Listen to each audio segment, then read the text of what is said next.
En 2007, Spider-Man 3 sort dans les salles. Le film fait un carton récoltant 890,8 millions de dollars au box-office mondial. Cependant, le public semble mitigé et déçu comparé aux précédents épisodes. Mais un homme est également déçu de cette production et cet homme s'appelle Sam Raimi, le réalisateur de la trilogie. J'ai essayé de faire marcher tout ça, mais je ne croyais pas vraiment en chacun des personnages, ce qui n'a pas échappé aux fans.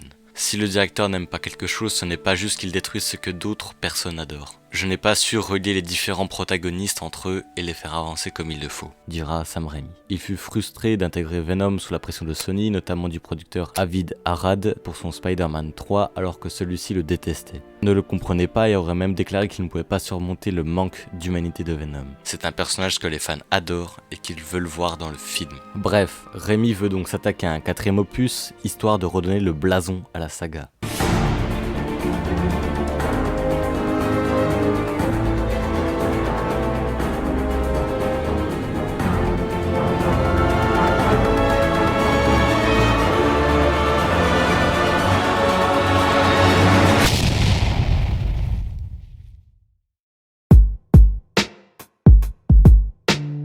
Sam Raimi veut se surpasser et proposer un opus qui se veut supérieur aux 3 épisodes, notamment les 2 premiers qui sont très appréciés. En 2008, le réalisateur commence à travailler avec le scénariste James Vanderbilt qui a entre autres écrit le scénario de Zodiac de David Fincher. Par la suite, il sera aidé par de nombreux scénaristes comme David Koepp, David Lindsay Haber ou encore Gary Ross. Pour les acteurs principaux des 3 films, ceux-ci sont prêts à revenir pour un 4ème film. Sam Raimi veut introduire comme méchant le vautour, lequel devait apparaître déjà dans Spider-Man 3 et celui-ci devait être incarné par l'acteur Ben Kingsley. Bruce Campbell devait également avoir un rôle plus important que ses différents cameos dans les 3 films. Celui-ci devait effectivement incarner Mysterio durant le long métrage. Cela aurait été un film absolument fou, sérieusement. Nous avions travaillé sur des trucs incroyablement cool parce que tout le monde a estimé que Spidey 3 était un peu une occasion manquée et nous avions tous voulu vraiment aider Sam à faire passer Spidey 4 à un niveau supérieur afin qu'il puisse terminer la série sur une note positive, avait déclaré Jeffrey Anderson, storyboarder.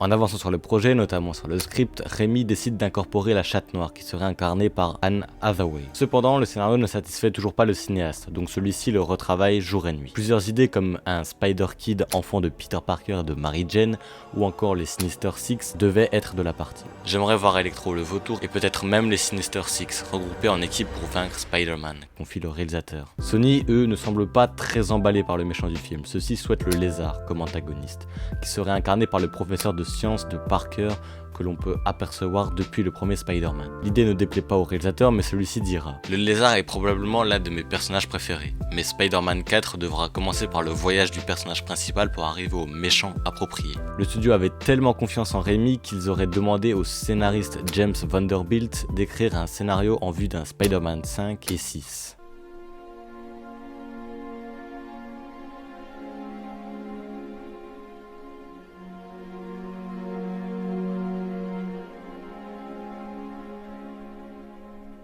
Le studio avait une échéance ferme que Sam Raimi n'est pas à l'aise de poursuivre sans un scénario plus fort. Nous avions une date limite, que je ne pouvais pas faire coïncider avec mon histoire au niveau qui me convenait. J'étais très mécontent de Spider-Man 3, et je voulais que Spider-Man 4 soit le chapitre final qui clôt en beauté la saga. Je voulais qu'il soit le meilleur de tous. Mais je ne pouvais pas rassembler le script à temps à cause de mes propres échecs, alors j'ai dit à Sony, je ne veux pas faire un film qui ne soit pas au minimum génial. Lancez votre redémarrage, c'est ce que vous avez prévu de toute façon, dira le cinéaste. C'est donc ainsi que Raimi quitte le projet et peu de temps après l'annulation du projet qui avait pourtant déjà une date de sortie, Deadline annonce le 11 janvier 2010 que Sony Pictures amorce un redémarrage de la franchise Spider-Man. Et c'est ainsi que le reboot The Amazing Spider-Man sorti en 2012 avec toujours la présence de James Vanderbilt. Sam Raimi dira plus tard « J'y pense tout le temps. C'est très difficile de ne pas y penser puisque chaque été un nouveau Spider-Man sort au cinéma. Donc, quand vous avez un projet mort-né, vous ne pouvez pas vous empêcher de penser à chaque fois à quoi il aurait pu ressembler. Mais j'essaye de penser à ce qui va se faire et j'essaye de ne pas regarder le passé. »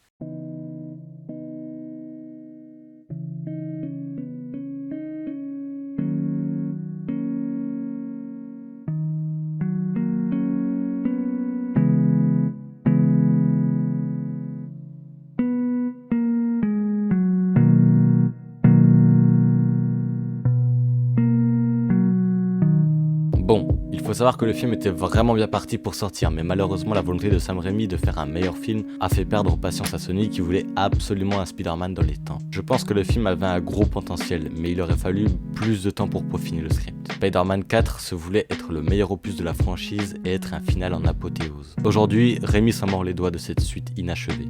Alors on a bien eu le reboot en 2012 par Mark Webb, mais je pense que ce Spider-Man 4, étant un gros fan de la saga de Raimi, aurait été meilleur. D'ailleurs, son prochain film n'est ni plus ni moins qu'un film Marvel, à savoir la suite de Doctor Strange in the Multiverse of Madness. Voilà, cette vidéo est à présent terminée, n'hésitez pas à la partager, à la liker, mais surtout le plus important, à vous abonner et à activer la cloche pour de nouvelles vidéos. Allez, salut à tous, c'était Wax.